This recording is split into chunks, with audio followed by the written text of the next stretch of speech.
Hello friends, this is doctor Naveen Agrawal. मैं एक interventional cardiologist और गुजरात के वलसाड़ और वापी ज़िले में प्रैक्टिस करता हूँ। आज आपके लिए एक प्रैक्टिकल और इम्पोर्टेंट टॉपिक लेके आया हूँ। क्या क्रैश डाइट करने से या अग्रेसिव डाइटिंग करने से ब्लॉकेजेस खुल जाते हैं? क्या पेशेंट्स को हार्ट अटैक के बाद उनके रिलेटिव्स और फ्रेंड्स अग्रेसिव क्रैश डाइटिंग पर लगा देते हैं, सब उबला हुआ खिलाना चालू कर देते हैं, कोई तेल नहीं, कोई घी नहीं। और खासकर ऐसे पेशेंट जिनको मल्टीपल नलियों में ब्लॉकेजेस आए, रिलेटिव्स को सडनली रियलाइज़ होता है कि इतने साल जो किया, अब डाइट पूरा चेंज करने का वक्त आ गया है, अब पूरा डाइट को चेंज कर दिया जाए, क्रैश डाइट पे ला दिया जाता है पेशेंट को। मैं आज के आपके साथ ये डिस्कस करना चाहता हूँ कि क्या ऐसा डाइट लेने से एक्चुअल में ब्लॉकेजेस कम हो जाएंगे। किसी व्यक्ति को अगर तीन नली में ब्लॉकेज है, एक नली को आपने स्टेंट किया, 2 नली बाकी है, किसी में 80 है, किसी में 90 है, क्या ऐसा करने से या 6 महीना या 2 महीना या 8 महीना या 1 साल क्रैश डाइटिंग करने से पेशेंट को सिर्फ उबला हुआ खाना खिलाने से क्या डाइट को कंट्रोल करने से क्या ब्लॉकेजेस कम हो जाएंगे? यानी ये 80% का ब्लॉकेज 50% पर या 60% पर आ जाएगा या 20% पर आ जाएगा? क्या ये सत्य है या नहीं, इस बारे में बात करेंगे। ये टॉपिक हम इसलिए कर रहे हैं क्योंकि काफ़ी लोग इस बारे में बात करते हैं और ये बहुत कॉमन प्रैक्टिस है कि लोग हार्ट अटैक आने के बाद तुरंत क्रैश डाइट्स पे आ जाते हैं और उसके बाद वो एक्सपेक्ट करते हैं कि उनको रिजल्ट्स मिलेगा, ब्लॉकेजेस खुल जाएंगे, जो कि सच्चाई नहीं है। ऐसा नहीं होता है और फिर इवेंचुअली वो डिस्टर्ब हो जाते हैं। तो आज हम इस बारे में बात करेंगे कि टॉपिक क्या है, क्यों है और ऐसा क्यों नहीं हो पाता, उस बारे में बात करेंगे। ये टॉपिक काफ़ी इंटरेस्टिंग और यूज़फुल और प्रैक्टिकल है, इसलिए मैं रिक्वेस्ट करूँगा इसे एंड तक देखें। और जो लोग मेरे चैनल पर नए हैं उन्हें रिक्वेस्ट करूँगा कि चैनल को सब्सक्राइब करें। ऐसा करने से हमें इस चैनल को कंटिन्यू करने के लिए और नए नए वीडियोज़ लाने के लिए इंस्पिरेशन और मोटिवेशन मिलती है। अब बात करेंगे क्रैश डाइट्स के बारे में या अग्रेसिव डाइट्स के बारे में। बेसिकली मेरा कॉन्सेप्ट ये है कि मैं उन पेशेंट्स के बारे में बात कर रहा हूँ। ऑब्वियसली जब हार्ट अटैक के बाद पेशेंट आता है, हार्ट अटैक में ब्लॉकेज लेके आता है, तो सबसे पहला क्वेश्चन होता है, साहब ये ब्लॉकेज हुआ क्यों? सीधा सरल जवाब है कि नली में कोलेस्ट्रॉल जमा होने की वजह से ब्लॉकेज हुआ। तो लोग बोलते हैं सब कोलेस्ट्रॉल क्या क्या चीज़ में होता है? तेल, घी, नमक, नॉन वेजिटेरियन फूड, ये सब में, अंडा, ये सब में कोलेस्ट्रॉल होता है। तो लोग बोलते हैं साहब आज के बाद इनका तेल घी बिल्कुल बंद, बिल्कुल सादा खाना खिलाएंगे, उबला हुआ खाना खिलाएंगे। इनवेरिएबली बहुत सारे पेशेंट जब हमारे फॉलोअप में आते हैं, 15 दिन तो ये चलता है कार्यक्रम, लेकिन 15 दिन के बाद या तो पेशेंट परेशान हो जाता है या रिलेटिव्स परेशान हो जाते हैं। क्योंकि होता ही है कि रिलेटिव्स के लिए भी प्रैक्टिकली बहुत मुश्किल होता है कि पेशेंट के लिए एक अलग डाइट बनाएं। 10-15 दिन तो क्योंकि अटैक का फियर फैक्टर रहता है तो लोग वो करते भी हैं, महीना भर भी करेंगे। लेकिन बहुत ज़्यादा केयरिंग रिलेटिव हो तो 2 महीना, 3 महीना, लेकिन बियॉन्ड दैट, उसके बियॉन्ड अगर आप ये क्रैश डाइट्स को कंटिन्यू करने की कोशिश करते हैं, पेशेंट्स कोऑपरेट नहीं करेंगे आपके साथ, पेशेंट आपके साथ रिग्रेसिव हो जाएंगे, बाकी दवाई भी लेना बंद कर देंगे। जो रिवोल्टिव एटीट्यूड है या एक टेंडेंसी होती है कि जंजीरें तोड़ देने वाला एटीट्यूड, वो वाला टेंडेंसी पे पेशेंट आ जाते हैं। उसके बाद ना तो वो आपकी क्रैश डाइट को फॉलो करेंगे, ना आपकी दवा को फॉलो करेंगे। ऑब्वियसली हर आदमी को, अगर किसी को हार्ट अटैक आ गया तो हम उससे जीने का थोड़ी छीन सकते हैं। हम आदमी के लाइफ में, मैं ऐसा नहीं कहता हूँ कि इसका मतलब ये कि उनको एडिक्शन भी करने दिया जाए, पर बेसिक एक लाइफ की रिक्वायरमेंट होती है कि आदमी को नॉर्मल खाना चाहिए, नॉर्मल डाइट चाहिए। आदमी के लिए at least 80 to 90% of the patients के लिए डाइट या खाना जो वो खाते हैं वो लाइफ का बहुत इंपॉर्टेंट पार्ट होता है। वो दिन भर काम करने के बाद आदमी जब खाना खाता है तो वो दिन भर का एक बहुत सेटिस्फाइंग मोमेंट होता है, सेटिस्फाइंग पार्ट होता है। Everyone wants at least good food.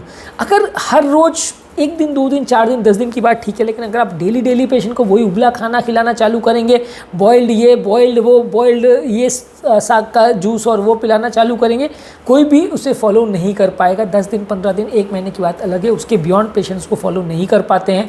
Patients उसको बंद कर देते हैं। उसके बाद जो बाकी रिस्ट्रिक्शंस भी हैं, बाकी चीज़ जो आप चाहते हैं कि वो व्यसन बंद करे, वो एक्सरसाइज करे, वो दवा रेगुलर लेते रहे। मैंने एक अलग टॉपिक किया जिसे 6 पिलर्स ऑफ कार्डियक रिहेबिलिटेशन है, उस बारे में मैंने बात की, आप मेरे चैनल पर देख सकते हैं।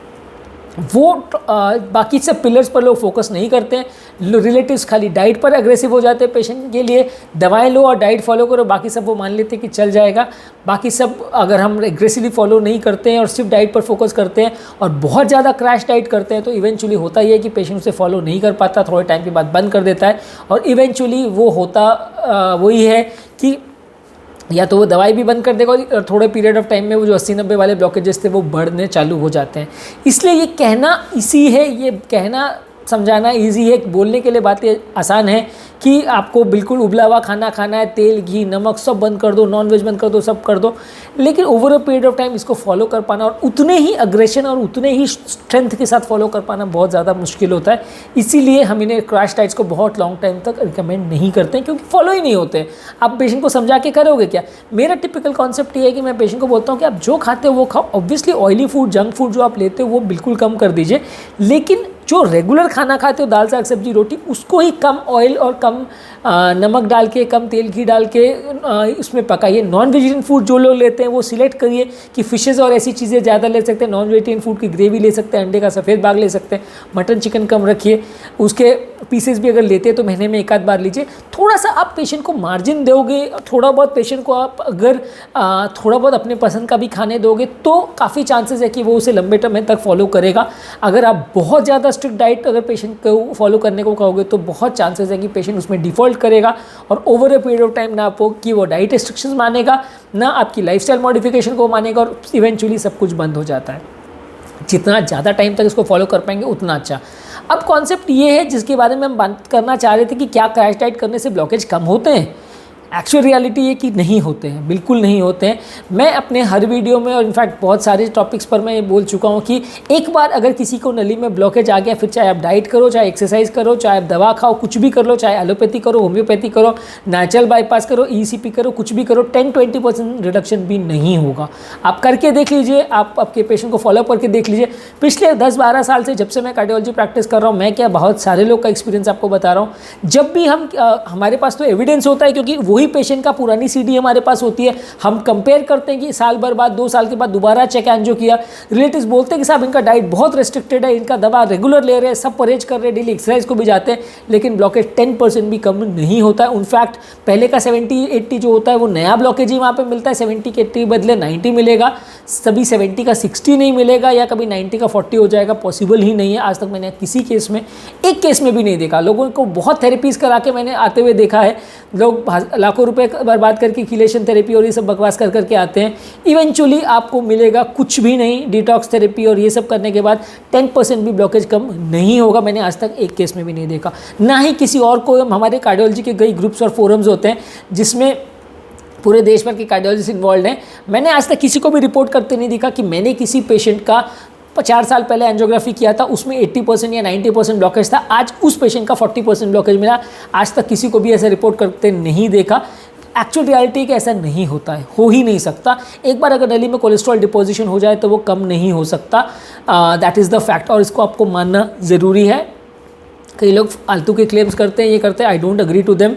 ठीक है, आप क्लेम कर सकते हैं, आप कुछ लोग को कन्विंस करके बेवकूफ़ भी बना सकते हैं, लेकिन over a period of time ये सच्चाई नहीं रहती है। वापस आते हैं आज के टॉपिक पर। क्रैश डाइट्स का कॉन्सेप्ट बेसिकली ये है, सबसे बड़ा प्रॉब्लम ये है कि क्रैश डाइट लॉन्ग टर्म तक फॉलो नहीं हो पाते हैं, लोग ज़्यादा देर तक मेंटेन नहीं कर पाते हैं। तला तीखा थोड़े दिन तक आप रिस्ट्रिक्शन उनका कर सकते हो, पर ओवर पीरियड ऑफ टाइम जितना वो खाते हैं उसका 50% रिडक्शन या 60% रिडक्शन आप एक्सपेक्ट करोगे तो वो प्लॉजिबल है, पेशेंट उसको एक्सेप्ट करेगा, इसके चांसेस ज़्यादा हैं। आप 100% रिडक्शन करने की कोशिश करोगे तो कभी सक्सेसफुल नहीं होगा। एडिक्शन में ये कॉन्सेप्ट नहीं चलता, एडिक्शन में उल्टा है कॉन्सेप्ट। एडिक्शन में आपको 100% ही बंद करना पड़ता है, वहाँ आप 50-60% रिडक्शन करने की कोशिश करोगे तो सक्सेस के चांस कम है, क्योंकि एडिक्शन में क्या है कि ब्रेन में क्रेविंग डेवलप करने के लिए स्टिमुलेटर्स एक्ट करते हैं, जो कि फूड के केस में नहीं है। तो फूड के केस में आपको पूरा बंद करना थोड़ा सा प्लॉजिबल नहीं है, उतना प्रैक्टिकल नहीं है। 60-70% रिडक्शन अगर आपने डाइट और कोलेस्ट्रॉल में अचीव कर लिया तो ज़्यादा अच्छा है।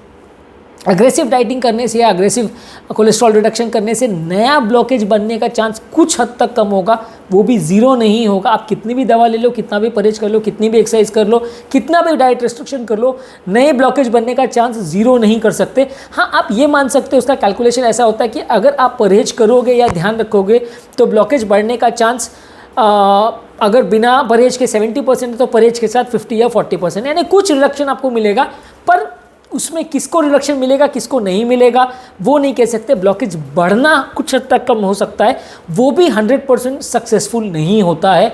ये बात को आप गार्ड बांध के रख लीजिए। आप चाहो तो किसी भी पेशेंट का फॉलोअप, आपके अपने रिलेटिव है जिनका भी पहले प्लास्टिक हुआ है, आप उनकी पुरानी सीडी संभाल के रखिए।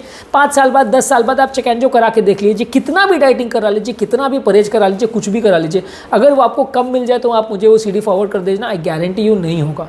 हार्डली कभी मैंने किसी केस में देखा है कि किसी का पहले वाले सीडी से से आज की सीढ़ी में ब्लॉकेज कम हो गया हो, चाहे कोई भी थेरेपी वो करा के आया हो, नहीं पॉसिबल है।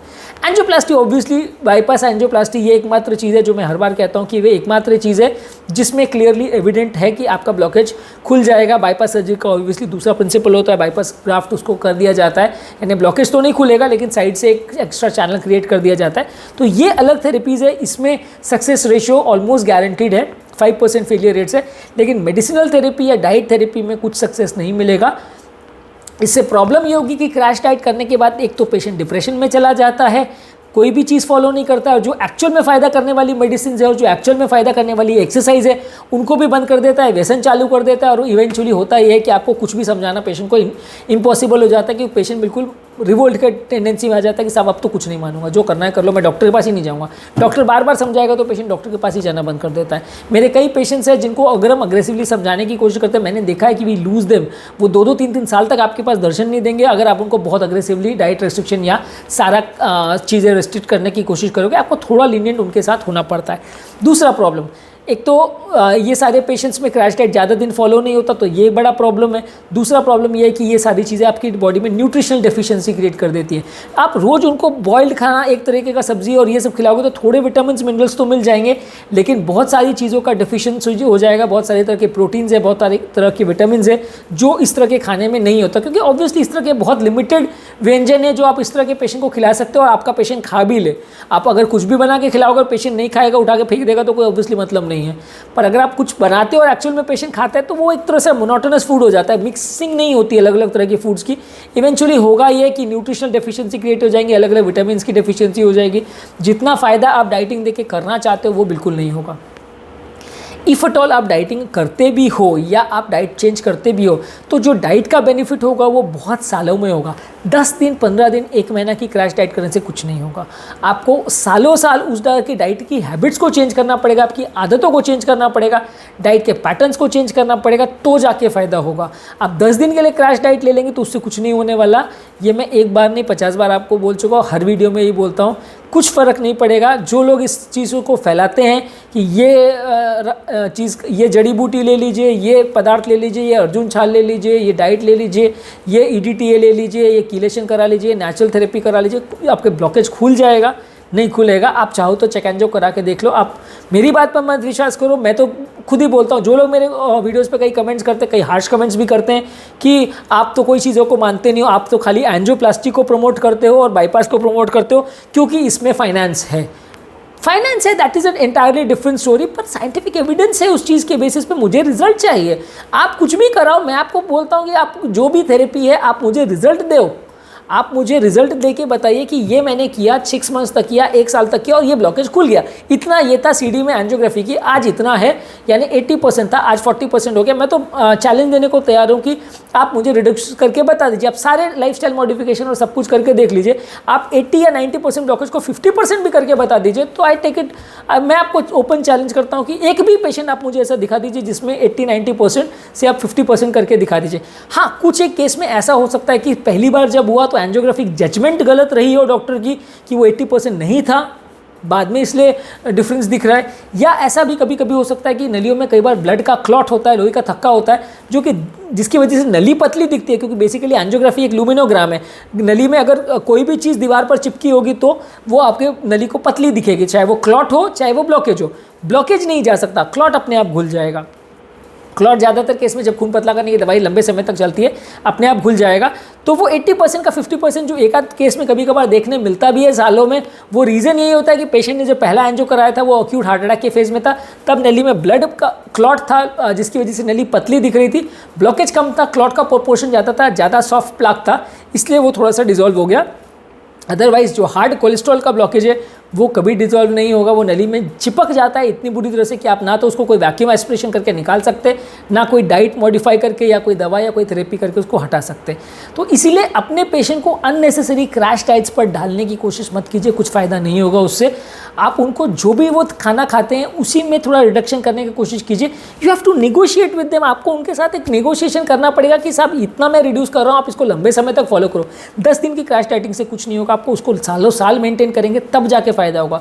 ये डाइटिंग और डाइटरी हैबिट्स आप महीनों सालों तक चेंज करोगे तब जाके थोड़ा डिफरेंस दिखेगा, यानी ब्लॉकेज बढ़ने का प्रोपोर्शन कम होगा। कम हो जाएगा फिर भी नहीं बोल रहा हूँ, बढ़ने का प्रोपोर्शन कम हो जाएगा। ये तब होगा जब आप महीनों सालों तक इसको फॉलो करो। 10 दिन या 15 दिन या 1 महीना डाइटिंग करने से कुछ नहीं होगा, थोड़ा 2-5 किलो वजन कम हो जाएगा, लेकिन वो मेंटेन नहीं होगा तो कोई फ़ायदा नहीं होगा। तो मॉरल ऑफ द स्टोरी इसकी ये मिसकंसेप्शन है कि महीना 15 दिन पेशेंट को बॉइल्ड खाना लोग अग्रेसिवली खिला देते हैं कि नहीं हमने तो डाइट पूरा ही चेंज कर दिया। उसका कोई मतलब नहीं है। मैं अपने किसी पेशेंट को ऐसा रिकमेंड नहीं करता हूँ। बॉइल्ड खाना ऑब्वियसली खाना अच्छा है, अगर चाव से पेशेंट खा सके और लंबे समय तक खा सके तो अच्छी बात है। अगर नहीं खा सकता है तो आपको उसके साथ निगोशिएट करना पड़ेगा कि ये हम रिड्यूस करेंगे, आप इसको मेंटेन करिए, फिर थोड़ा थोड़ा करके कट डाउन आप कर सके तो करिए, जब वो पेशेंट उसको एक्सेप्ट करना चालू कर दे। सडनली आप सब बंद कर दोगे तो पेशेंट उसे फॉलो नहीं करेगा, मेजॉरिटी ऑफ द केसेस में वो रिवोल्ट करेगा और सब आपके किया कराया वेस्ट हो जाएगा। हमारे चैनल का बेसिक पर्पज़ ये है कि हार्ट और हेल्थ से रिलेटेड साइंटिफिकली करेक्ट इन्फॉर्मेशन हम आपके लिए इजीली अवेलेबल करते हैं, ताकि इस तरह की इन्फॉर्मेशन के लिए आपको भटकना ना पड़े। ज़्यादातर लोग इस तरह की इन्फॉर्मेशन के लिए अपने डॉक्टर्स और फ्रेंड्स और रिलेटिव्स पर डिपेंड करते हैं, पर डॉक्टर से मिली हुई इन्फॉर्मेशन कई बार आधी अधूरी होती है, क्योंकि डॉक्टर्स टाइम की वजह से सारी चीज़ें नहीं बता पाते हैं। और फ्रेंड्स और रिलेटिव से मिली हुई इन्फॉर्मेशन कई बार आधी गलत होती है, क्योंकि फ्रेंड्स आपको आधी सही आधी गलत अधकचरा ज्ञान देते हैं, जिसको फॉलो करने से फ़ायदा होने के बदले नुकसान हो जाता है। हम चाहते हैं कि इस तरह का कंटेंट आपके लिए इजीली अवेलेबल रहे, ताकि आप उसको फॉलो कर सकें, अपने पेशेंट की लाइफ को बेटर बना सकें, उनकी बीमारी को समझ सकें, डिसीजंस ले सकें। यदि आपको हमारे चैनल का कॉन्सेप्ट अच्छा लगता है तो वीडियोस को लाइक कीजिए, चैनल को सब्सक्राइब कीजिए। यदि आपको लगता है कि कंटेंट आपके फ्रेंड्स और रिलेटिव्स के लिए यूजफुल है तो लिंक को उनके साथ शेयर कीजिए। और यदि आपके कोई कमेंट्स और क्वेरीज है इस टॉपिक के बारे में, यदि आपको लगता है कि कोई और टॉपिक्स में हमें वीडियोस बनाने चाहिए तो नीचे कमेंट सेक्शन में उनके बारे में बताइए, हम कोशिश करेंगे फ्यूचर में टॉपिक्स को कवर करें। अंत में मैं डॉक्टर नवीन अग्रवाल तहे दिल से आपका शुक्रिया अदा करूँगा कि आपने मेरे टॉपिक को अंत तक देखा, और उम्मीद करूँगा कि आपको इससे कुछ इन्फॉर्मेशन मिली होगी। जो लोग मेरे चैनल पे नए हैं उनसे रिक्वेस्ट करूँगा कि चैनल को सब्सक्राइब करें। ऐसा करने से हमें मोटिवेशन मिलेगा, इंस्पिरेशन मिलेगा कि हम अपना कंटेंट आपके लिए रेगुलरली लाते रहें।